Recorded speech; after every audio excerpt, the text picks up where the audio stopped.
Jogo de Palavra. As entrevistas de Rui Miguel Tovar. Olá, muito bom dia. Bem-vindos a mais um Jogo de Palavra na Rádio Renascença de Lisboa. Desta vez temos um convidado mais ilustre ainda, Diogo Luís, doutor Diogo Luís. Não, doutor não. Não? Então não é. Licenciado. Não. Só licenciado. Doutor são os doutorados dos médicos, eu não sou doutor. Em Portugal é o país dos doutores, é verdade.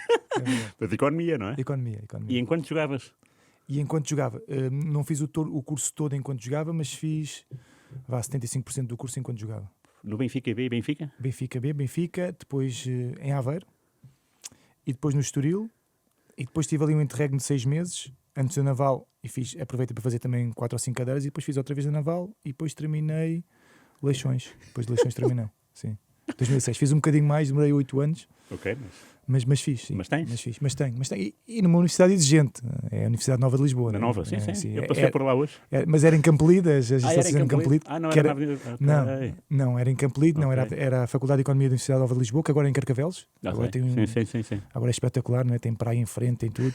No meu tempo era em Campolide, mas dava muito mais jeito, porque eu, como morava ali perto, para ir e vir, eu na equipa B, por exemplo, eu ia às aulas às 8 da manhã, a aula era 1h30, né? Mas eu tinha que ir porque eram as práticas, eu só ia às práticas, porque eu nas práticas era mais rápido, fazia exercícios, perguntava, nas teóricas eu começava a ficar maluco, porque aquilo era muita informação e tu não interagias, não é? Então aquilo quase que adormecias ali, só debitar a matéria, então eu estudava as coisas, ia para a prática, fazia as minhas perguntas, e depois, como o treino era às 9h30, eu tinha que sair mais cedo, eu ia às 8, saía às 9, e ainda permitiam, na altura o José Moraes, que eu chegasse quase em cima do treino. E pronto, era assim que eu ia fazendo aqui a gerir, depois ia ao treino e depois lá ia fazendo a minha vida. Ias às aulas à tarde, não? Depois do treino? Podia ir mais uma ou outra, ou se não ia estudar também um bocadinho, para ir acompanhar, porque eu sempre fui de acompanhar e não estudar só na data do exame, porque senão era muito mais complexo. Mas era uma universidade exigente, ainda é uma das mais conceituadas, já o era, agora ainda mais, até pelo campus que tem, porque é um campus incrível. Muito bem. Olha, eu...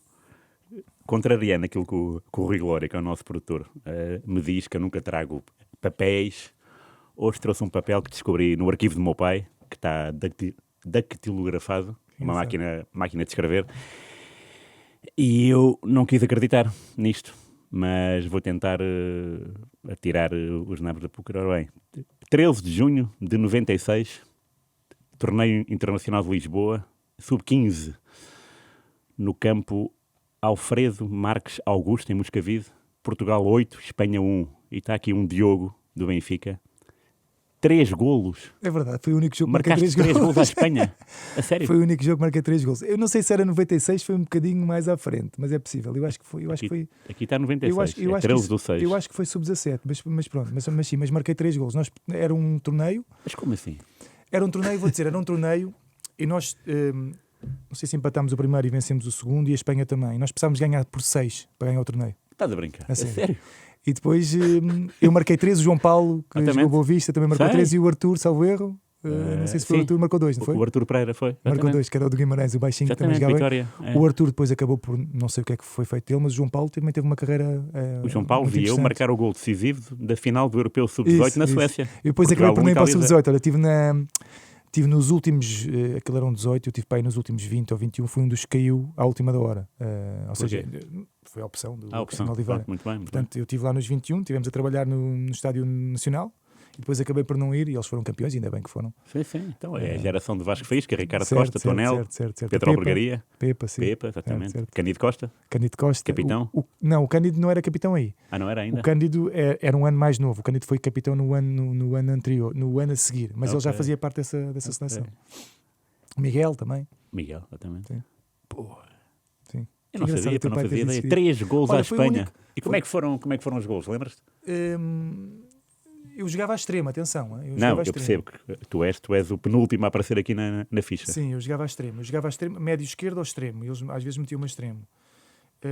Um foi um ressalto dentro da área, o outro foi descaído para a esquerda e rematei, e o terceiro já não me lembro. E atenção que isto foi em 13 minutos. Sim, Marcaste 3 gols em 13 minutos à Espanha. Nós marcámos os gols todos de repente. E olha, essa Espanha tinha bons jogadores. Não sei se tinha lá, acho que era o Xavi, que estava lá.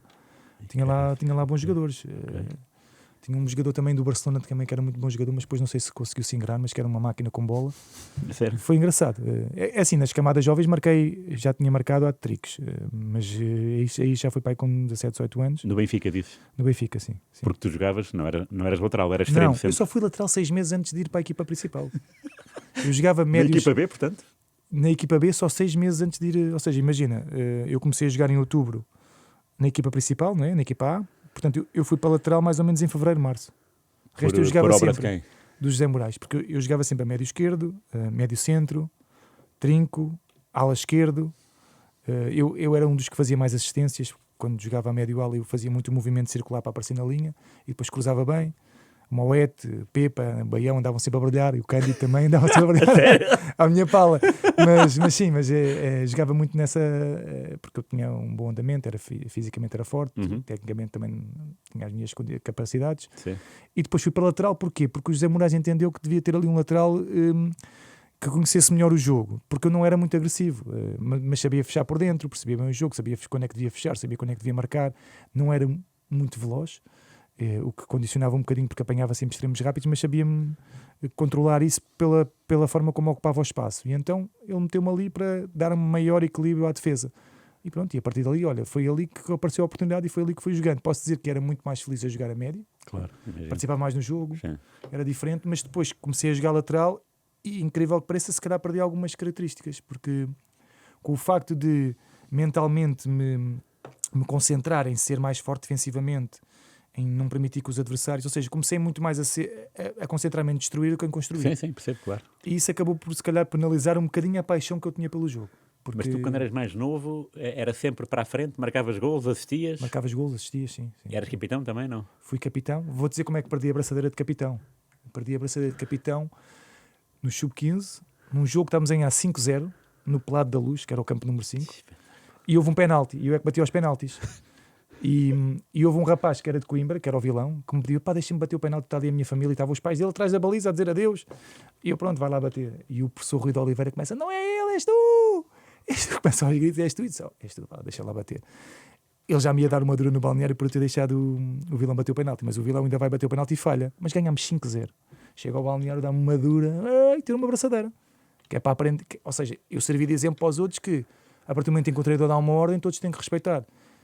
E se era eu bater o penalti, era eu que devia ter batido o penalti, não era por minha livre e espontânea vontade que dizia, olha, bate o penalti porque o jogo está fácil, porque para o professor Rui de Oliveira e bem, todos os jogos são importantes independentemente do resultado, da forma como tiver o resultado, temos de ter sempre seriedade. Sim. E eu acabei por perder ali a braçadeira naquele momento, continuei como subcapitão, continuava a ter essas funções. Então batia dos penaltis também, para além disso tudo. Batia os penaltis. Porquê? Porque eras o mais habilidoso? Era o que era o treinador escolhia, sim. Era eu, depois veio o Pepa, mas eu mesmo assim continuava a bater os penaltis. E livres também? Cantos? Não? Livres batia numa fase inicial, mas depois deixei de bater. Cantos também batia. Eu batia bastante bolas paradas. Depois, mas lá está, quando fui para a lateral comecei a perder tudo isso. E depois sabes que sais do Benfica, vais para outras equipas e isso perde-se um bocadinho. Claro, óbvio. Sim. Mas eu... Mas Benfica desde que idade? Desde os 12.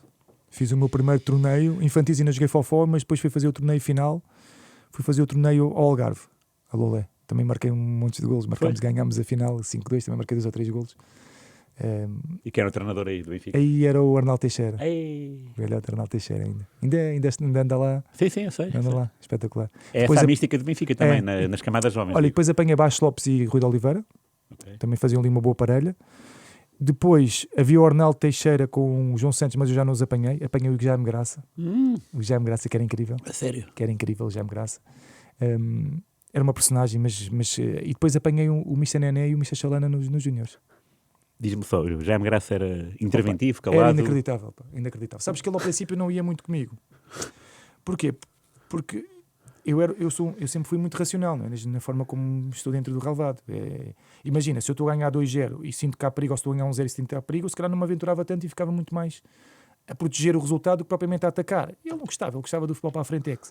Então numa fase inicial ele andou ali, mas depois ele começou a gostar de mim e a partir daquele momento joguei sempre, e jogámos sempre e fizemos uma época muito boa. Acho que depois ainda apanhámos também o Arnaldo Cunha outra vez. Mas pronto, o Mr. Jaime Graça era muito engraçado, dizia homem, anda lá homem, anda lá para a bola homem, anda para a frente homem, quem joga a bola homem. Eu estava sempre com isso, mas era um futebol muito atrativo, sabes? Porque como ele também cresceu assim, ele queria-nos passar a mensagem de que nós tínhamos que jogar um futebol atrativo, é o Benfica. Yeah. Então essa foi a mensagem, essa foi a cultura que ele nos foi passando de uma forma engraçada. Claro que ele mostrava sem receio nenhum de quais eram os jogadores que ele gostava mais, não tinha problema nenhum, e nós tínhamos de nos habituar. Ou se fôssemos um dos preferidos, ótimo, se não fôssemos, tínhamos de continuar a trabalhar para ganhar a oportunidade. Claro. Mas a verdade é que conseguiu implementar e era bom treinador, ou seja, ele era muito interventivo no treino, ele falava muito, ele dizia o que é que queria que nós fizéssemos, no jogo igual, mas ele lia muito bem o jogo. Lia muito bem os adversários, lia muito bem o jogo. Sim. E acima de tudo passava muita confiança. Era Benfica, era para ganhar em todos os jogos, era para ir para cima deles. E foram campeões? E fomos campeões. Regionais e nacionais? Fui bicampeão, eu fui campeão. O primeiro ano era ele, eu era a equipa B, fui jogar poucos jogos, mas ainda joguei alguns jogos na equipa de cima. Sim. E depois no segundo ano, sim. No segundo ano, depois o Jaime Graça sai, já não me recordo porquê, e veio o Arnaldo Cunha, outra vez. Okay. E derbys com o Sporting, quem é que tu apanhavas à tua frente? Lembras-te de algum adversário? É assim, o Vasco Matos jogava nas aulas. Sei. Naquela geração o Sporting... O Vasco Matos de hoje? De hoje. O de Santa Clara? Sim. Era lateral, é isso? Não, jogava nas alas. Médio... Não, ele era extremo. Ok. Batíamos ali um bocadinho, mas nada de extraordinário. Havia era o Paulo, eu acho que não houve nenhum jogador do Sporting daquela altura que tenha chegado lá acima, a não ser o Vasco. Ok. O Osório, eles tinham alguns nas seleções que andavam connosco, mas depois não conseguiram fazer a transição para séniores. Okay. E Porto e Boa Vista, apanhaste alguém assim? Ou lembras-te de alguns jogos assim míticos? Olha, é assim, por exemplo, nos juvenis no Boa Vista nós apanhámos o Ed Nilsson e o Petit, sei. Que eram mais fortes do que nós naquela altura. Bem sei. E nós, por exemplo, vou-te dizer, no jogo dos juvenis fase final, o Sporting não passou à fase final. Então nós apanhámos Boa Vista, Porto e Santa Clara. Okay. Passou Santa Clara, não me lembro porquê, mas o Sporting não conseguiu passar. E nós, quando jogávamos contra o Boa Vista, marcávamos homem a homem o Petit e o Ed Nilsson. Lindo. Pós anular. Sim. E depois era 9 contra 9. E correu muito bem. Lá ganhámos 1 ou 2-0. Lá a Bessa ou Bessa no estádio mesmo do Bessa. Jogámos no estádio do Bessa. Muito giro. E jogaste uma vez na Luz? E na Luz também jogámos. Nesse ano jogámos no Porto, contra o Porto na Luz. O Cândido marcou 1 ou 2 gols. Grande emoção ou não? Era uma grande emoção. O Cândido marcou um golo. Cândido Costa. Sim. A jogar no Benfica. E foi uma grande emoção e fizemos um grande torneio. Porque era a fase final, era aquela fase em que nós começávamos a ganhar. Sim, começávamos a ganhar ali também. E jogar nos estádios principais era um sonho, não é? Claro. Os miúdos. Hoje em dia, os miúdos é tudo fácil, mas nós na altura, ir treinar com a equipa principal, ou ir jogar ao campo de equipa, ou ir para o balneário, era uma coisa inacreditável. Não é? Sim. Claro. Era uma dose de motivação. O estádio estava aqui? Quantas pessoas? Não, estava bem, pá, não estava. Famílias assim, e era um pouco mais, não é? Não, mas ainda tinha bastante. Sabes que nós tínhamos bastante adeptos. Por exemplo, o campo número 3, aquilo enchia e sobrava. O campo número 3 era aquele que tinha umas bancadas ali em cima. Ou o número 2, se tivesse o número 2 era à volta, as pessoas até podiam ficar de fora. O 2 eu lembro-me bem. Sim. Estes jogos as pessoas gostavam muito de ver porque havia aquela mística das pessoas, por exemplo, irem ver o jogo mais cedo, não é? Claro. Irem ver o jogo para depois ficarem para a tarde, ou ficavam ali a confraternizar. Sim, e aquilo estava sempre cheio. E modalidades também, não é? E quanto mais estavas próximo dos séniores, a juvenis já começava a encher, as pessoas já gostavam de ver quem é que eram os futuros jogadores, claro. Como é que a equipa jogava, como é que não jogava, e se a equipa estivesse bem ainda melhor. Eu acho que aquela bancada da frente, por cima dos antigos, estava cheia, por cima dos antigos bancos. Dos outros lados não, naturalmente. Estamos a falar de um estádio que dava para 120 mil pessoas, 80 mil com cadeiras. Claro. Mas aquela parte estava muita gente e estava muita gente. Estava assim um clima chuvoso, estava bom, o relvado estava molhadinho. Engraçado, agora estás-me a falar e eu vou lembrando, e é interessante. E Antas e José Alvalade? Antas só joguei em sénior, jogávamos no número 2, mas também era muito rasgadinho. Por exemplo, nesse ano foi muito rasgadinho. O jogo foi muito rasgadinho, estava cheíssimo. E só dizes aquecer já começavas a levar com os adeptos do Porto, que é engraçado, dá-te ali aquela mística, não é? Sim. E tu passavas quase no meio deles, porque aquilo tinhas que andar a pé no meio deles, não é? E estávamos a perder 2-1. E se perdêssemos 2-1, acho que o Porto passava à frente. E nós, dos últimos 10 minutos, ganhámos 3-2. Engraçado. Boa. Houve aquela história que eu já contei várias vezes do Baião, porque o Baião portou-se mal durante a semana. O Rui Baião era um dos nossos também melhores jogadores. Ele jogava à ala esquerda, o Cândido jogava à ala direita, o Pepa na frente, depois jogava eu, o João que não se ingrou e o Mota no meio campo. Sim, o Mota, claro. Sei quem é. E o treinador chega à palestra, acho que era o Arnaldo Cunha, e diz assim: estão a ver este cabaz aqui de maçãs? E ele levou um cabaz de maçãs. Estão estas maçãs todas bonitas? Imaginem o que é ter aqui uma maçã podre. Se tiverem aqui uma maçã podre, ela vai acabar por contaminar todas as outras. E depois de dizer aquilo, disse: agora vamos jogar, e o Rui Baião vai para o banco. Mandou-lhe claramente uma mensagem, sabes? Mas estamos a para 2-1 e o Rui Baião entra e faz um golo. E foi quando o Rui Baião entra com outra atitude, com outra capacidade, que demos a volta ao resultado. Portanto, ele deu-lhe ali uma chega forte, todos perceberam, mas ao mesmo tempo acabou por ser o ideal porque motivou e fez com que ele desse aquilo que ele queria que ele desse. Ou seja, estava acomodado, já era estrela, e ele disse não. E depois ele deu o extra e foi fantástico. Vencemos 3-2 no Dragão, é sempre um resultado incrível, com as famílias lá a ver, não é? No meio dos adeptos do Porto, não era fácil, porque eles são aguerridos. Sim. Ou eram aguerridos, agora não sei como é que é nas camadas jovens, mas o ambiente era... Mas também fazia parte, e era engraçado, não é? Esse ambiente também fazia parte e fazia com que tu também crescesses e com que... É a adrenalina do futebol, né? Desde que ninguém faltasse ao respeito e ninguém nasce a pancada. Por exemplo, na Madeira fomos à Madeira nesse ano e os únicos adeptos que foram nos apoiar foram os meus pais, que foram lá, aproveitaram e foram à Madeira. E chega um momento do jogo que começa a haver desacatos na bancada e nós dentro do campo parámos. Houve uma bola ali que saiu ali ao pé e parámos todos. Porquê? Porque eram os adeptos do Marítimo contra os meus pais. E a equipa parou toda e começou tudo a olhar, a dizer o que é que se passava e mais um bocadinho já íamos lá e ajuda. Mas depois não foi preciso, depois pararam-se, mas foi engraçado porque houve ali um momento de alguma fricção e nós percebemos o que é que estava a acontecer e parámos todos. Não fui só eu que parou toda a gente. Percebeu que eles estavam a ir contra os meus pais e aquilo de repente parou ali um bocadinho, mas depois seguiu porque as pessoas depois também têm bom senso, não é? Acabaram de ver 2 ou 3 tipos atrasados mais lunáticos e depois os outros acabaram por controlar a situação, mas foi um momento engraçado. Há bocado falaste em Nené e Chalana, que tal essa dupla? Opa, fantástico. É assim, apanhei o Nené e depois apanhei o Chalana, não eram juntos. Está bem. O Nené era incrível, hein? Atenção, o Nené era uma disciplina brutal. Tu percebes ali logo porque é que ele nos anos 70 chegou a jogar até aos 37 anos. Hoje, se calhar, vês o Tiago Silva aos 41, vês o Ronaldo, vês o Pepe. É mais frequente. Naquela altura não. Mas naquela altura não. Disciplina máxima. Treino 9 horas, 9h01 chegas atrasado, multa. Autocarro sai às 13, se chegares às 13h01 já não vais. O autocarro já partiu. E tu alguma vez tiveste essa... Não, eu chegava assim, eu era um dos capitães, eu era que tomava conta das multas. Sério? Eu era que registrava as multas logo. Tinha ali a caixinha, mas ele era impecável, era muito exigente connosco.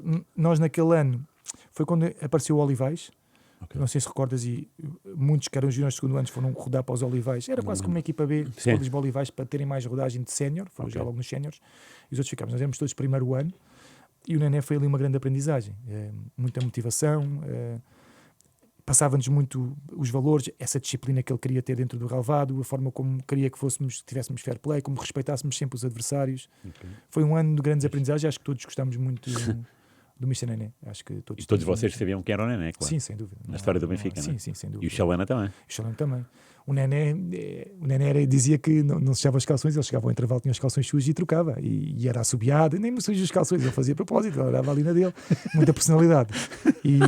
Mas isso é engraçado, porque ele dizia o que tinha a dizer, mas sempre com muito respeito e sempre com muito respeito por aquilo que era o Benfica. Imagina, tínhamos que andar todos igual, não podia andar ninguém fora quando estávamos a representar o Benfica. Sim. Tínhamos que andar todos e era definido, era calças e camisola, e era calças e aquela camisola, e camisola é para dentro dos calções, tinha que andar tudo ali na ordem. Ou seja, ele quis-nos passar e conseguiu passar, não é quis-nos, para ele aquilo era o Benfica. O Benfica era dentro e fora do relvado e sempre com exigência máxima, e eu acho que isso foi uma aprendizagem que todos tivemos e que todos percebemos depois que temos que ter disciplina para conseguir triunfar no futebol profissional. Além de que depois dentro do relvado também era bom treinador, também treinávamos tinha bons métodos, também nos metia de uma forma inteligente dentro do relvado, também lia bem o jogo. E o Chalana também era assim, não? O Chalana era, mas o Chalana era mais divertido. O Chalana participava nas peladas. Ai. Ele não tinha pai 40 e tal anos. E então? Era incrível. Olha, eu vou-te dizer, ele adorava participar nas peladas, né? Ele fazia muitas peladas, ele gostava. Ele pegava na bola e ele abanava-se, estás a ver, ele corria sempre em frente. Só que ele com o corpo fazia com que os defesas, mesmo com 42 anos, os defesas iam caindo, era engraçado, porque ele está aí a correr em frente, ele fazia assim, e eles caíam e ao fazer assim o lateral ia para um lado e ele seguia em frente. Pá, era impressionante, pá. Ele devia ter sido, eu não vi, já não me lembro dele o ver jogar. Por exemplo, penaltis ele batia com o pé esquerdo e pé direito. Pois, sei. Dessa parte sei. Ele chegava ao treino e batia penaltis pé esquerdo e pé direito. E tu? Pé esquerdo? Pé esquerdo, era pé esquerdo só. Mas era engraçado que ele, pá, impressionante. Eu também bati aos penaltis com ele. Era eu que bati aos penaltis. Que concurso ou não? Também batias na equipa? Era ele mandava-me bater os penaltis. Era engraçado. E tu há bocado falaste do pelado, no campo número 5, o pelado. Sim. Quando é que deixaste de jogar em pelados? Quando subiste para sénior ou já quando eras júnior? Não? Nos júniores ainda jogávamos em alguns pelados. Nos júniores ainda havia pelados, agora há sintéticos, não é? Sim, mas pelado tinha magia. Sim, porque nos júniores não jogavam. Assim, No Benfica, só jogavas em pelados nas equipas B, a partir dos iniciados, ok? Imagina, estás na Distrital, ok, o relevado está ocupado para as equipas principais, para as equipas A e as equipas B, que são sub-13, sub-15, agora já é diferente, mas pronto, era o iniciado primeiro ano, juvenil primeiro ano e mesmo júnior primeiro ano. Portanto, aí tu ainda jogavas no pelado, que é para preservar os relevados. Sim. Mas depois, a partir do momento em que eras iniciado primeiro ano, iniciado segundo ano, juvenil segundo ano, júnior de segundo ano, já jogavas sempre na relva. Mesmo os infantis já jogavam na relva. Depois fizeram um sintético lá em baixo, no campo número 2, que era relva. Mas depois transformaram em sintético. Mas era aquele sintético péssimo. Era só assim uma camadazinha, sabes? Ou seja, aquilo só tinha ali... Aquilo era lixa. Mas nós, a sintética, isto é inacreditável. Todos contentes. Vamos jogar ao sintético. Nós tínhamos relva. Aí vamos jogar ao sintético. Vê lá como é que nós éramos na altura. Mas depois aquele sintético dava cabo dos joelhos, dava cabo de tudo. Não é? Pois é. Hoje em dia os sintéticos são muito mais evoluídos. Mas o pelado também tinha, sabes, o pelado quando chovia, por exemplo. Claro. O nosso pelado quando chovia era bom porque ficava... a terra ficava assim molhada, a bola não saltava tanto. Não é daquilo que era pedra, quando ficava seca a bola saltava e batia e depois aquilo não era direitinho, não é? Batia e a bola fugia. Não, quando molhava era quando nós gostávamos mais, que a bola tinha uma sequência, então a partir dali já jogávamos bem, tranquilos. Nós tínhamos qualidade técnica, portanto, pelado ou não, as coisas acabavam por sair. Na relva naturalmente saía melhor, mas nos pelados também. Quando íamos jogar fora, apanhávamos alguns pelados naturalmente. Hoje em dia já não dá, mas nós ainda apanhamos. Mas tens saudades desses tempos, dos pelados? Só tenho saudades do tempo, não é dos tempos dos pelados, mas era um tempo engraçado. Imagina, eu hoje olho e digo assim, como é que eu ia jogar às 9 da manhã, porque os jogos eram às 9h30, com o frio, e depois tu ias aquecer e metes o pé na poça e ficavas logo com o pé todo molhado, estás a ver? E aquilo já não passa, tu andavas ali todo encharcado, e eu digo, como é que eu tinha mesmo que gostava mesmo disto para andar aqui. E era engraçado, eu sou muito cheiros, eu lembro, se passar o pé de um pelado com água, ou assim, por exemplo, se eu passo ao pé de um relevado, vem-me o cheiro à cabeça, vem-me o cheiro e lembro-me logo das coisas. Eu vou muito por cheiros e essas sensações são boas. Às vezes, por exemplo, eu ia correr ali na cidade universitária, tu sabes, ao final da tarde, e está ali aquele cheiro da relva, a relva vem aquele cheirinho assim. Faz-me lembrar quando eu ia treinar às 7 da noite, por exemplo. Percebes? Que parece que já foi há uma eternidade, mas é engraçado porque as memórias vêm. Que claro que tenho saudades, porque acho que o futebol nas camadas jovens era diferente. Eu acho que o futebol nas camadas jovens é o futebol puro, ou era, agora se calhar já não é. Não era o futebol de tantos interesses, ou de interesses. Podia haver um ali, um ao outro, mas não... Era a paixão. Era todos a quererem jogar porque queriam singar, porque queriam chegar lá acima. E queriam chegar lá acima não era para ter dinheiro. Claro. Não era para serem conhecidos nas redes sociais. Era porque queríamos chegar lá acima porque era o sonho de jogar na equipa principal. Claro. Porque nós gostávamos era de jogar futebol. E eu acho que a partir do momento em que tu fazes a transição na altura de júnior para sénior, tu começas a perceber que o futebol não é aquilo que tu sempre acreditaste. E eu acho que eu perdi um bocadinho essa paixão. Porque as camadas jovens para mim sempre foi o futebol paixão, era jogar uns contra os outros. Íamos mais cedo, os treinos eram às 5, nós íamos às 3 para jogar um futebol uns com os outros, para estar todos juntos. Era diferente, era incrível. E depois queríamos, nós por exemplo, nós nos iniciados e nos juvenis até criámos uma forma de fazíamos golos e fazíamos coreografias. Imagina, fazia gol, depois metíamos todos em fotografia e ia um fazia assim a fotografia, que também para a bancada, percebes? Era engraçado, criávamos ali umas dinâmicas engraçadas. E pronto, divertíamos. Eu acho que nos divertimos muito. Para sénior, foste para a equipa B, jogar na Zona Sul. Isso é uma aprendizagem? Na Zona Sul. E grande. Claro. Mas na altura era mais, porque a Zona Sul era competitiva. Claro. Okay? É que as pessoas hoje em dia olham e se calhar não é o que era. Havia clubes que pagavam muito bem na Zona Sul. Portimonenses, sei lá... Barreirense, talvez. Sim. Os da Madeira. Exatamente. Pagavam bastante. Claro, tinham bons jogadores e tinham jogadores batidos. Portanto, quem vem dos júniores e vai de repente jogar para uma Zona Sul, vai ter que aprender ali outras competências que não tem. A ratice, tu apanhavas tipos ratos, ou seja, eles não jogavam tanto, mas sabiam dar-te um encontrão, ou sabiam se posicionar, ou sabiam matar a jogada. E é uma grande aprendizagem para depois tu chegares mais acima e estás mais bem preparado. Hoje em dia, não sei como é que está a Zona Sul, mas acho que já não é tão competitiva como era, porque naquela altura era mesmo uma zona, uma divisão competitiva. Depois ainda tinhas a segunda liga, sem dúvida, que ainda era mais... exigente, ou talvez, não sei se frente àqueles grandes adversários que nós apanhámos, não sei se era, mas tivemos ali bons adversários, difíceis, mas ao mesmo tempo também é a percepção de que estás preparado, porque consegues bater-te contra eles. Tínhamos é isso. 19 anos e nós conseguíamos jogar o nosso futebol. Sim. E isso era importante, porque era a transição, eras Benfica ainda, ou seja, o teu ADN era jogar futebol. A partir do momento em que tu és emprestado a uma equipa que só não quer descer divisão, não só a paixão perdes um bocadinho, como perdes também o foco. Porque a partir daquele momento estás muito mais preparado, ou estás-te a preparar para destruir do que para construir. Não sei se percebes o que é que eu quero dizer, mas e eu acho que isso faz com que se calhar o teu crescimento não seja o mesmo, não seja o ideal. E por isso é que, por exemplo, nós vemos hoje os miúdos quando são emprestados. Eu acho que tu tens que emprestar os teus jogadores a clubes que tu percebas que vão querer assumir o jogo, porque senão o crescimento dos teus miúdos não vai ser o mesmo, eles não vão voltar os mesmos. Claro. Ou se calhar já não vão conseguir se ingrar, e tu estás a investir neles nas camadas jovens e depois não vais conseguir tirar o proveito. E isso tem que ser tudo muito feito com muito critério e muito cuidado, porque senão tu não vais conseguir nunca tirar proveito daquilo que são as tuas mais-valias das camadas jovens, daquilo que eles prometem. E eu acho que os clubes têm que viver muito também das camadas jovens. Eu percebo-te. Portanto, das duas uma, ou é estagnação, ou sim. reduz tudo. Porque as competências que vais ganhar não são competências para depois poderes voltar. Ou seja, ganhas competências de luta, de garra, claro, de atitude, resistência, mas é muito mais de se calhar destruição, não deixar o outro marcar, percebo. Claro. porque os objetivos são diferentes, é normal. Não estou a querer dizer com isto que estes clubes são maus, mas dentro desses clubes há uns, e hoje em dia se calhar já há mais, felizmente. Por exemplo, tens o Moreirense que quer jogar futebol, tens o Gil Vicente que quer jogar futebol, tens o Vitória que consegue implementar a garra e o jogar futebol. Agora, tu tens é que depois olhar e escolher o treinador certo, porque há treinadores que têm esse perfil e há outros que não, e não está mal, porque cada um luta por aquilo que são os seus objetivos. Agora, tu, como gestor de jogadores, se calhar tens que olhar um bocadinho para isso. E é importante, até para não desmotivar os miúdos e para lhes dar essas competências que podem ser úteis depois no futuro para a tua equipa. Claro. Tu estavas a falar da equipa B e do lateral esquerdo, tu de repente é outubro, e sabes a data de cor, não é? Foste chamada à equipa A. Sim, 2 de outubro. O primeiro jogo foi no dia 2 de outubro.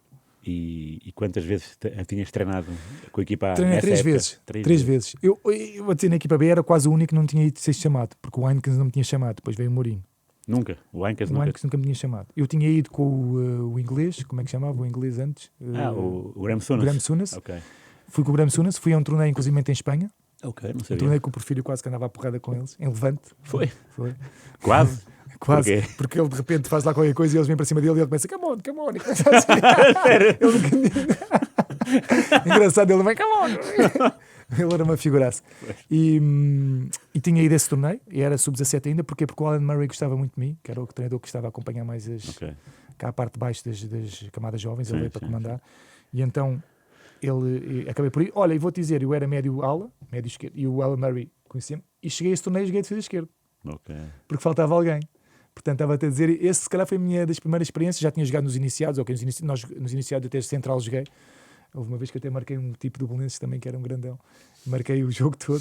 Mas cheguei a Levante e lembro-me que também joguei a defesa esquerda nesse torneio. Joguei a defesa esquerda e depois joguei a médio. Depois também fui fazer um jogo, não sei se foi da Taça, com o Graham Souness, acho que não foi da Taça, mas foi em particular.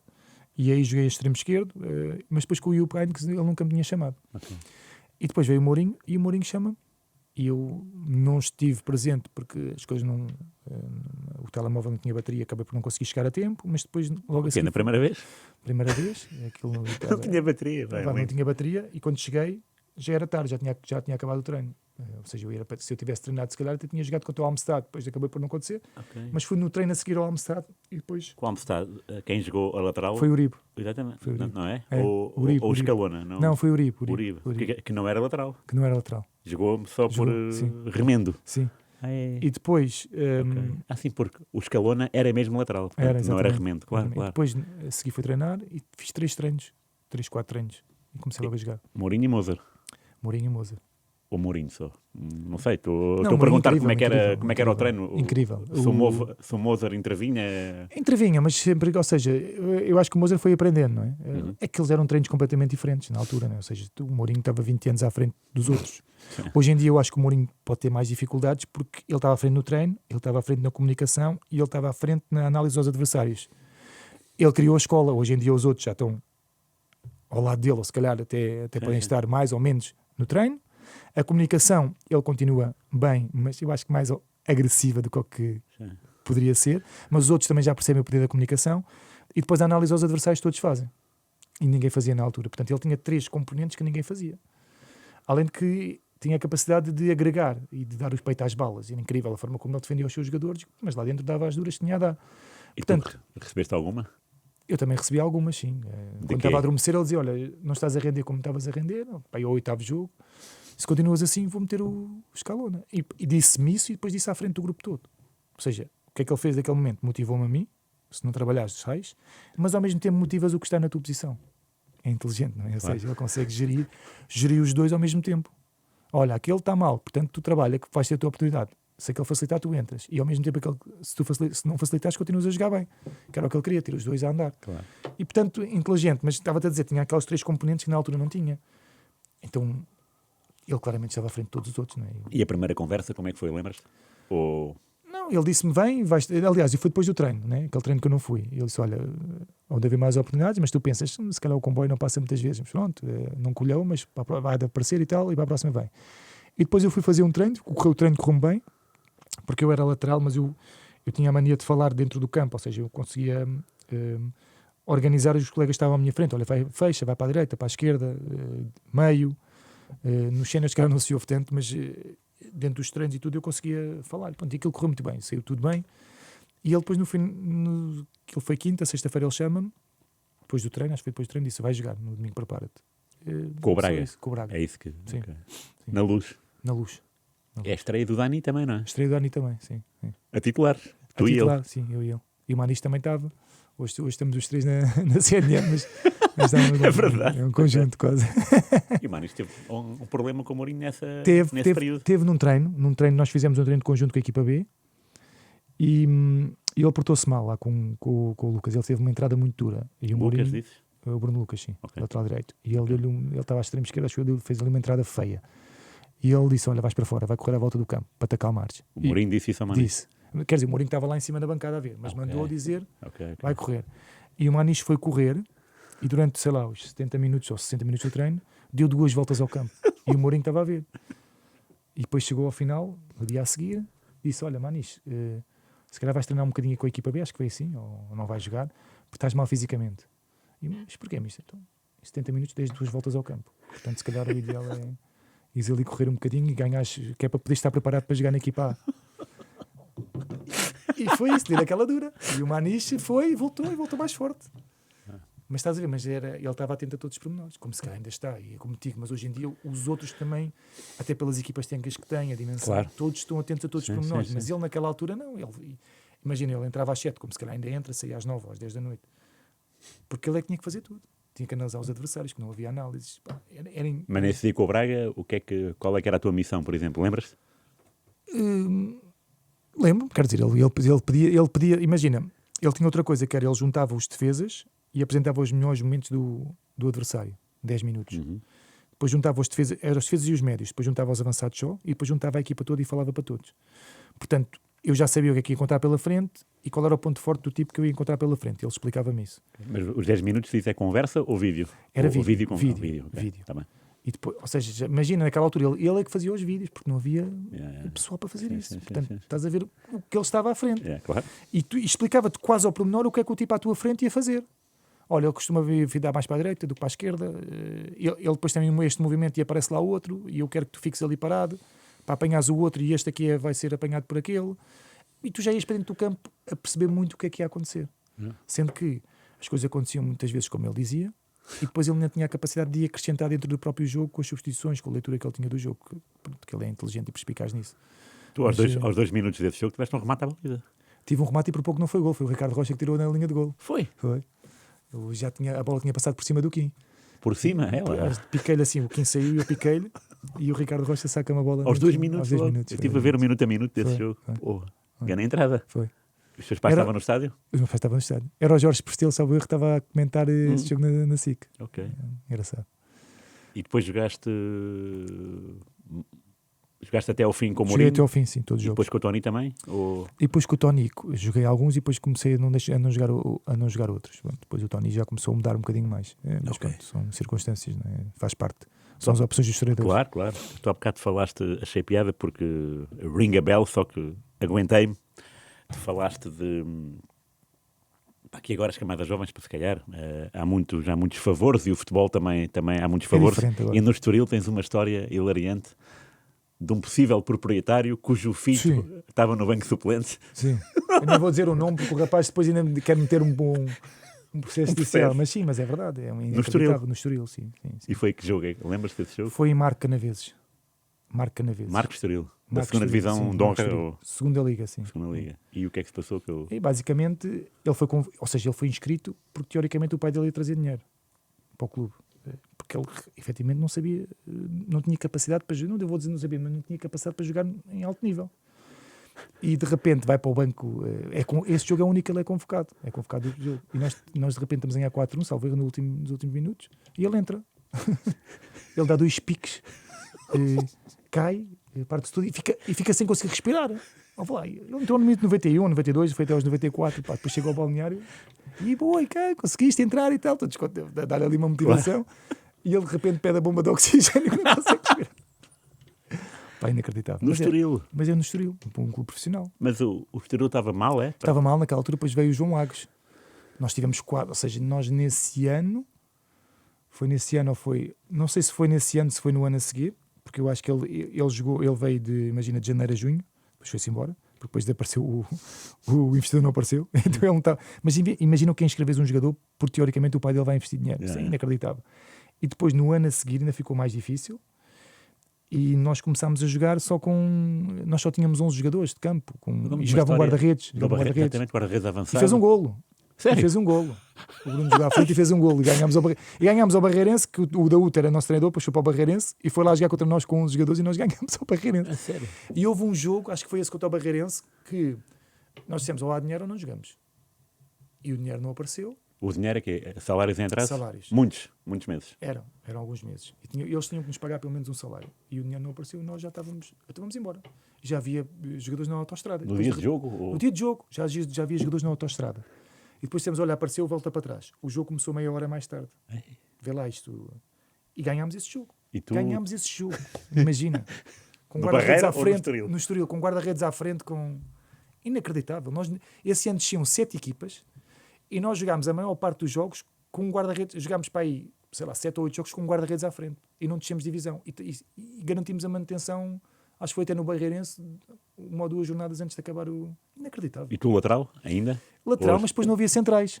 Depois fui para central. Jogava eu e o Jorginho, que era 2 canhotos. O Jorginho é lá de Sines. Lá o Petit, onde tu estás agora. 2 laterais canhotos. Eu jogava do lado direito. Canhoto, tranquilo, só dava ali, dava 2 passinhos atrás, segurava a bola.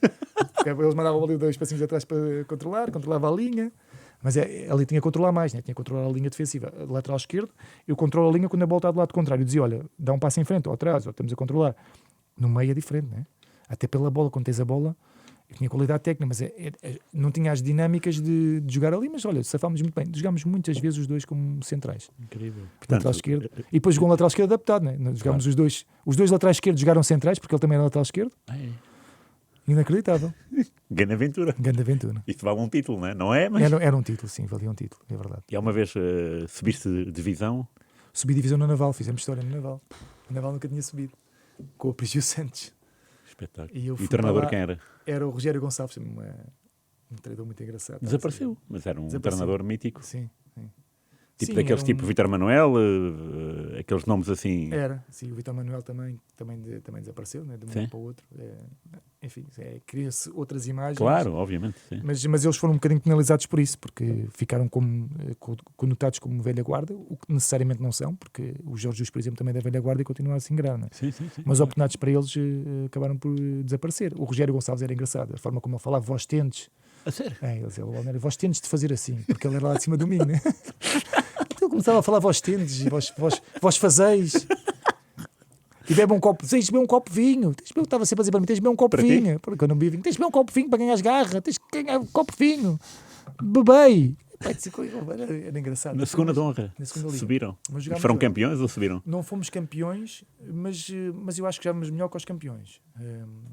Quem é que foi campeão naquela altura? Já não me recordo, mas subiam 3, nós subimos em segundo. E como é que era jogar na Figueira da Foz?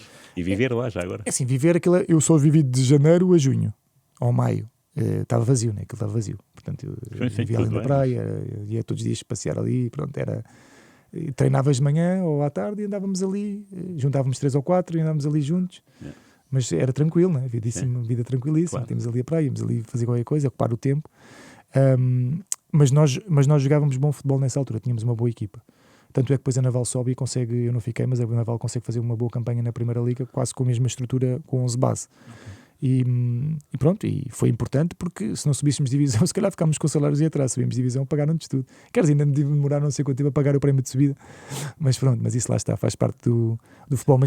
Mas era, não tínhamos muita gente, o que é engraçado, porque a Figueira também não tem muita gente no inverno, e se calhar as pessoas também não gostavam muito da forma como o Aprígio geria o futebol. Mas pronto, tínhamos alguns adeptos e éramos muito fortes dentro do relvado e conseguimos ultrapassar, ou seja, ali era o clique mental que era, a Naval estava sempre quase, mas depois não conseguia, era o quase, porque o Aprígio até investia bastante, mas depois não conseguia. E neste caso conseguimos dar esse clique mental e conseguimos efetivamente subir, e foi uma boa festa, foi uma festa bonita. Vamos para o relvado festejar depois à noite, mas não havia muitos adeptos, mas eram os que haviam. Sim, mas não interessa, não é? Não interessa, mas foi uma subida foi a primeira vez que a Naval subiu divisão. E tu uma vez foste à Luz como adversário? Fui à Luz, fui com o Beira-Mar. Ok. Fui com o Beira-Mar, acho que foi com o Beira-Mar. E que tal? É diferente, não é? É estranho. E que Benfica era esse? Era o Benfica de 2000 e... Deixa-me ver, 2000... Foi quando eu fui emprestado, era o Benfica do Simão, do Alvic, que eu também joguei com eles. O Carlitos também ainda jogava lá, o Armando Sá, sei lá, era um bom Benfica naquela altura, não estes nomes todos que eu estou, mas era o Mantorras, né? Naturalmente. Era o Benfica. Com o Mantorras? Treinei com o Mantorras. Eu acompanhei o Mantorras naquele momento em que ele teve aquela lesão. Coitado, era infiltrado muitas vezes, quase todos os dias, dentro do posto médico. Ou seja, o Mantorras chegou e estava lá. Eu estive naquele primeiro, quando ele rebentou, depois lesionámos os dois, foi quando aquela lesão começou a apoquentar. Ele era um tipo super simples. Mas super e no simples. treino? O jogo? Ele era muito forte, sabes? Ele era muito forte fisicamente. Ele era uma força da natureza. E depois ainda conseguia conjugar aquilo à técnica. E portanto, ele de repente, sozinho, como era tão forte, ele conseguia resolver jogos com o remate. Ele nunca rematava em jeito, ele rematava sempre em força, mas a bola saía sempre com um disparo incrível.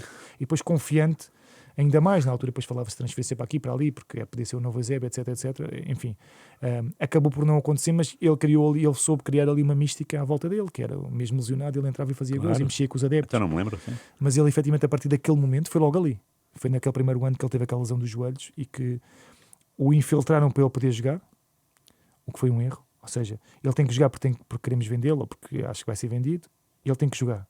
E não quiseram esperar o tempo necessário para ele curar a lesão. Para a recuperação. Então a infiltração acabou, em minha opinião, não sei se foi assim ou não, porque eu não sou médico, mas se calhar teve ali algum impacto naquilo que era a sua carreira. Infelizmente para ele, que conseguiu ter alguém que o apoiou, que foi o Luís Chico Vieira, que lhe deu, se calhar, estabilidade financeira. Mas se calhar a carreira desportiva podia ter sido diferente. Como pessoa era super simples, super tranquilo. Tu falaste em novo Eusébio, o Eusébio estava lá? O Eusébio estava lá. O King lá ia à sauna Era? com um ou dois robos, cobertores, a sauna a fora a ver, nós entramos lá, isto está muito forte. E ele lá dentro com cobertores e com tudo. Era impressionante. Estava sempre na sauna, passava lá, adorava ir para a sauna. Andava lá, era engraçado. Boa gente também? Boa gente, sim. Também muito simples. À semelhança daquilo que eram Mantorras. Super simples, humildes. Claro, o Eusébio já tinha o seu estatuto, não é? Quando tinha que dar uma boca, dava a sua boca e estava tranquilo, mas a forma dele falar era muito simples, muito terra a terra, não andava a inventar com palavras. Sim. Mas era uma das referências que andava sempre por lá connosco e era importante. Eu acho que é importante ter as referências para não te esqueces do passado, não é? E para perceberes que, por exemplo, ele andava e tu sabes que os joelhos deles também não eram, estavam em mau estado, então mas é para tu perceberes que ele fez muitos sacrifícios para conseguir se ingrar e para conseguir e ajudar também a que a instituição Benfica também conseguisse ter títulos. E eu acho que isso é importante. Hoje em dia acho que falta um bocadinho isso, faltam aquelas referências do passado.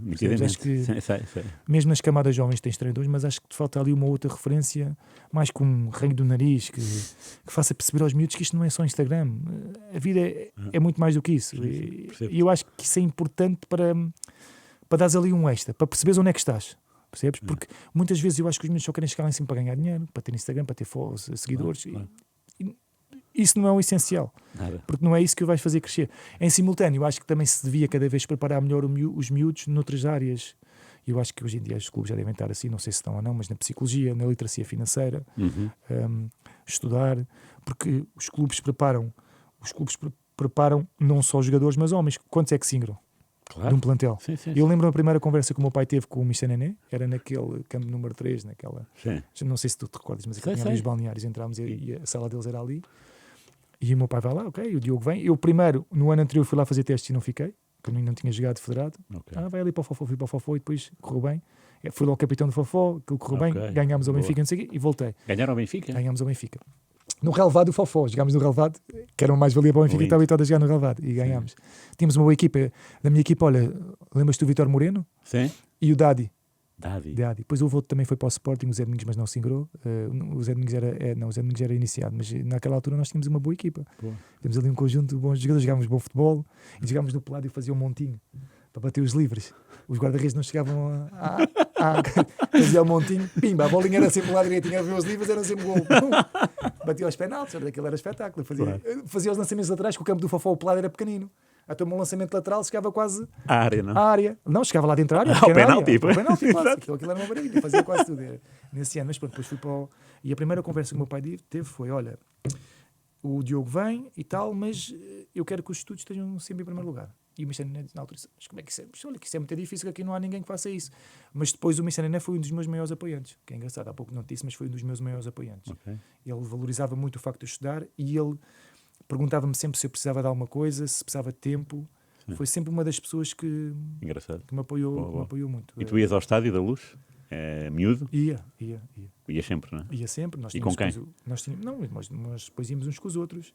Nós tínhamos o cartão de... Mas eu digo antes de ser jogador do Benfica. Também ia. O primeiro jogo que eu fui ver foi o jogo da seleção, incrível. Foi o meio-final do Sub-20, que o Rui Costa marcou o gol com a Austrália. Não sei com a se recordas, Austrália, aquele sim, grande remate sim, fora da área. ok. Um frio, caraças, mas eu de calções. Estava E depois- frio? Estava frio porque era de noite. Pois, era noite. E nós estávamos no terceiro anel. Fomos todos, fomos os quatro. O pai, a minha mãe e o meu irmão. Foi logo espetacular. Depois aos jogos. Eu queria muito aos jogos, mas o meu pai... então não tenho bilhetes e tal, ok. E depois quando comecei a jogar, Claro. já comecei a ir aos jogos. Eu vivia mesmo ali ao lado também. Portanto, eu ia aos jogos. E depois comecei a ir para apanha-bolas também, que era um sonho. Ei. Imagina o que é. Porque os miúdos, as camadas jovens, é que eram os apanha-bolas. Tão bom. Isso era um Então, sonho. Imagina. Mas era sorteio ou era a pedido? Quem quer ser apanha-bolas? Era a pedido, mas muita gente queria ir, mas depois eles tentavam fazer com que fossem todos. Era espetacular. Tu foste a que jogos? O que é que apanhaste? Era o Vítor Paneira, era aquela equipa de 93, 94, Ei, boa, boa. que era uma grande equipa. Claro, era. Então, não é? Schwartz, Eu sei. Vítor Paneira, Sim, sim. João Veloso, Vieira Pinto. João Vieira Pinto, o Mozart também estava, Paulo Mozart, Futre também estava. Isso é anterior, 9293. 92, 93, sim. Sim, eu fui 92, 93 também. Pois, claro. Então, para estar com o futuro. E era incrível. Davas a Tu bola? só ias a apanha-bolas até aos iniciados, a partir dos juvenis já não ias. Ok. Porque depois já tinhas uma altura muito grande para tela, não sei como é que eles escolhiam isso. Mas era engraçado, davas a bola e eu tinha muita vergonha de pedir os calções, havia colegas meus que pediam os calções do final e alguns davam, ficavam todos contentes. Nunca pediste nada? Nunca pedi, tinha vergonha. Tinha vergonha de escolher. Mas era engraçado, tu estás ali, imagina, então, o que é tu estás no relevado a ver... quer dizer, imagina, o que eu fazia antigamente era... Eu gostava tanto de futebol, na minha família não havia ninguém que gostasse assim de futebol como eu. E de repente eu era com bola, era sempre, e era muito Benfica, naturalmente. E as minhas tardes era ouvir os relatos. Claro. E quando era golo, ias ver a RTP2 porque dava os golos em direto, a repetição, o golo. E lá ia a correr para ver, mete aí no canal 2 para ver o golo. Só vi 2 canais. Então era isso, eu via os relatos, imagina o que é. Tu vês os relatos e de repente estás lá dentro do estádio, na relva, a pisar a relva e a ver os teus ídolos ali. E quem era o teu ídolo maior? Eu gostava muito do Rui Costa, vou-te dizer, eu tinha um póster do Rui Costa, eu hoje critico bastante, como tu sabes, mas era engraçado, mas quer dizer, eu critico a forma como ele gera o clube, não critico a pessoa, mas às vezes as pessoas confundem as coisas, assim, como critico o Mourinho, e tenho muito respeito e muita admiração por ele, óbvio, mas as pessoas não estão habituadas, se calhar, à forma franca como eu comento as coisas, mas era... Então, gostava muito da forma como ele jogava. Da literacia financeira, isso é a literacia emocional, não é? Porque, sabes porquê? Porque eu acho que depois no mundo do futebol as pessoas estão habituadas a que os ex-jogadores sejam todos corporativistas. Ou seja, tu estás ali, tu não vais criticar, não é dizer mal, tu criticas. Eu sei que tem uma forma de falar agressiva, não é ofensiva, é agressiva. Porque é o meu entusiasmo, ou, pronto, não sei, é a forma como eu falo. Mas lá está, isto tem a ver com crítica, e tu estás a criticar como criticas o Bruno Lage, o Mourinho ou outro qualquer, ou o Rui Costa, ou o Varandas, ou o Vilas Boas. O que eu tenho a dizer eu digo. Sim. E de uma forma independente, não estou com isto a dizer que tenho alguma coisa contra estas pessoas, não, pelo contrário, não tenho nada contra eles, espero que as coisas corram bem. Claro. Agora, o que eu critico ou elogio é aquilo que eles fazem, porque é para isso que eu estou lá, é para dar a minha opinião. Se fosse para lá para dizer um menino, mais valia não estar lá, não é? Acho que funcionamos um bocadinho assim. Claro, é verdade. Eu tento sempre apresentar factos que é para suportar depois as minhas opiniões, não é? Porque uma opinião tem que ter algum facto, naturalmente opinativo. Claro. Aí eu até posso entender que o melhor caminho é pela esquerda e eles vão pela direita. E eu posso criticar algumas coisas e depois também elogiar algumas coisas. Quer dizer, isto faz parte, é como em tudo. Nós Sem temos dúvida. que ter esse poder de encaixe. E não é por isso que deixo de gostar ou de admirar as pessoas as quais eu critico. Claro. E acho que isso Claro. é importante ressalvar. Última pergunta sobre a tua entrada na equipa A nesse setembro, outubro de 2000. Um jogador que te tenha surpreendido, que tenhas ficado pouco. Olha, Van Hooijdonk. Acho que era um craque. A sério? Um craque. Em toda a linha. Incrível. Ou seja, ele trazia a disciplina dos Países Baixos, o compromisso, o querer fazer bem as coisas dentro do relvado, o respeitar as decisões do treinador. Ele não gostava de ver jogadores que não treinassem bem dentro dos treinos. E ele era o primeiro a dar umas duras. E depois era uma qualidade, ou seja, ele não era rápido, não era veloz, mas estavas apertado e para onde é que metias a bola? Van Hooijdonk, que ele segurava. O pé dele parecia uma raquete. Ele era o tipo que fazia assistências, era o tipo que fazia golos. Se a bola fosse ter com ele, se ele estivesse dentro da área, ele era letal. Livres à entrada da área, ele nos treinos metia 9 em 10 e ele dizia ao Enk, olha, vou pôr ali a bola, e ele metia-as lá. Ele dava aquele saltinho, não sei se recordas, ele dava assim um saltinho, pá! Tinha uma chapada inacreditável, era um craque em toda a linha, no comando, na liderança e depois dentro do relvado, não sendo um tipo veloz, ou seja, tu não conseguias aproveitar o Van Hooijdonk em velocidade, mas conseguias aproveitar o Van Hooijdonk como referência, segurava a bola e depois servia, tinha muita qualidade de passe de primeira, parecia uma raquete, era impressionante. E eu acho que o Benfica, no segundo, ou seja, ele teve cá um ano, e no segundo ano o Benfica vendeu ao Feyenoord, não sei se recordas, ele chega lá de helicóptero e ganha a Liga Europa. Sei, ganha. E ele foi dado, ele ainda recebeu para sair do Benfica. Porquê? Para tu veres como é que era a gestão. Como o Benfica contratou o Mantorras, o Benfica queria que jogasse o Mantorras para o Mantorras se valorizar. E pensavam, se tiver cá o Van Hooijdonk, se calhar o Mantorras pode ter dificuldades. Ou seja, tu tinhas dois craques que podiam jogar juntos. Ou que podiam se complementar, ou jogar um ou jogar o outro, que era o melhor que tu podias ter para um plantel. Mas, não, se calhar ele vai criar dificuldades, vamos mandar este embora, vamos pagar para ir embora e ficamos com o outro.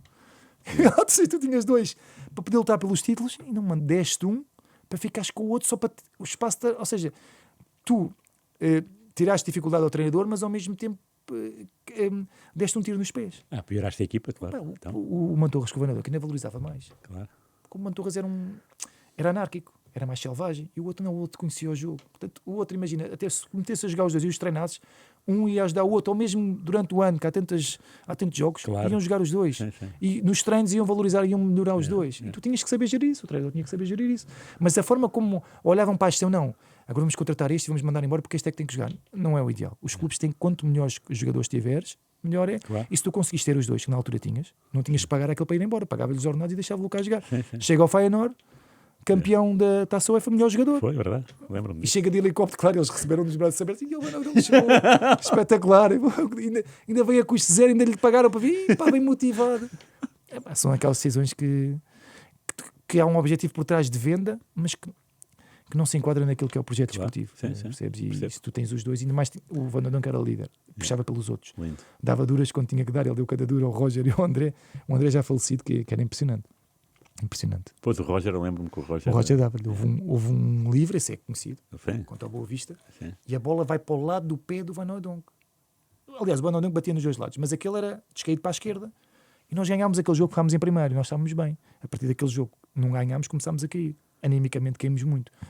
O árbitro apita, e o Van Hooijdonk já preparado para bater, e o Roger vai e bate o livre. Aí, o Van Hooijdonk logo dentro do relvado, e depois chegamos ao balneário, estava ele a correr atrás da mesa, uma mesa grande, o Roger a fugir da mesa e ele a correr atrás dele à alta, a sério. E ele já no relvado só lhe chamava nomes. Imagina o jogo a correr e ele, fodoma, não, dá-lhe umas duras.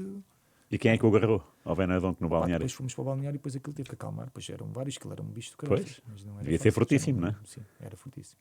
Mas ele era... Ou seja, ele queria sempre o melhor para a equipa. Claro. E já percebi. imagina, nem que ele se prejudicasse, e isso é uma... Tu percebes que claramente, e era um craque no conhecimento do jogo, nos pés que tinha, porque ele era grande, calçava para aí o 44 ou 45, mas tinha muita qualidade técnica. E tu vês pelos livros, e os penaltis igual, ele contra o Sporting repetiu o penalti sem problema. Verdade. Era cada chapa... Não há hipótese. Verdade. Ele dava chapadas na bola, ele era impressionante. E era mesmo, foi o jogador que mais me surpreendeu. Muito bem, olha. Obrigado por tudo, Diogo. Rui, obrigado. Doutor Diogo. Passou rápido. Senhor Doutor Diogo. Senhoras e senhores, Diogo Luís. Para a semana há mais Jogo de Palavra. No entanto, pode seguir sempre YouTube, rr.pt, Spotify e outras plataformas. Desta vez com o Diogo Luís e a ajuda de Rui Glória e Beatriz Pereira. Até para a semana.